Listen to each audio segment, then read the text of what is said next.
আপনারা দেখছেন AGT live 24/7 Nanok Nugui Tongo, AGT Live 24/7.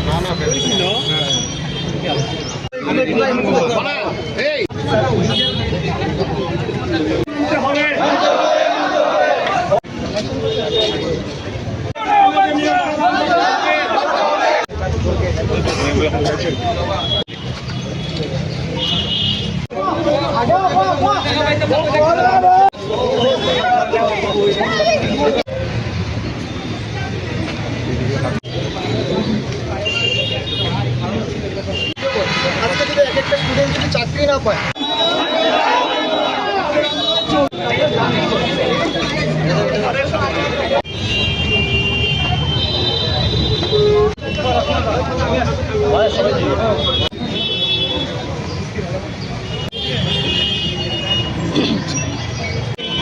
ঠিক আছে বলেছিলেন স্যার যখন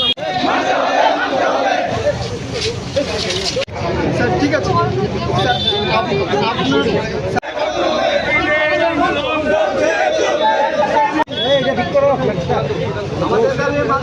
আমাদের ভবিষ্যৎ কিন্তু অনিশ্চয়তার মধ্যে, সেখানে স্যার খুবটা তার জন্যই যে আমরা যারা হবু শিক্ষক, যারা কষ্ট করে আমরা টেট কোয়ালিফাই করেছি, কিন্তু আমরা এত বছর ধরে পাস করে রয়েছে, আমাদের মার্কশিট দিতে দিতে প্রায় 8 to 9 মান্থ পার করিয়ে দিয়েছে।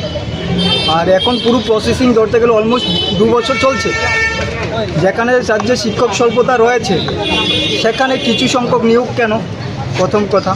দ্বিতীয়ত হচ্ছে তাহলে কিছু সংখ্যক যখন নিয়োগ করছেনই, আমাদের জাস্ট ছোট্ট একটা দাবি যে বাকি যারা রয়েছি আমরা, তাদেরকে কবে নাগাদ নিয়োগ করবেন আমাদেরকে সেই আশ্বস্তটুকু পেতে চাই।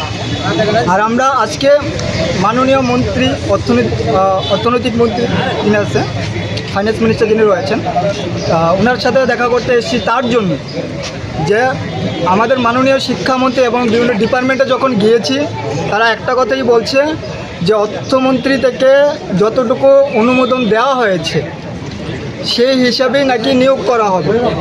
তো আমরা সেই কোশ্চেনটুকুই করতে চাইছি মাননীয় প্রণজিৎ সিংহ স্যারকে, যে বাকি লোকরা কেন নিয়োগ করা হচ্ছে না বা কেন নিয়োগ হবে না সেটা জানার জন্য, আর যদি কবে নাগাদ নিয়োগ হবে সেই আশ্বস্তটুকু পাওয়ার জন্য আমরা এখানে। আপনারা কতজন পাস করেছেন এবং কতগুলি পোস্টে লোক নিয়োগ করা হচ্ছে?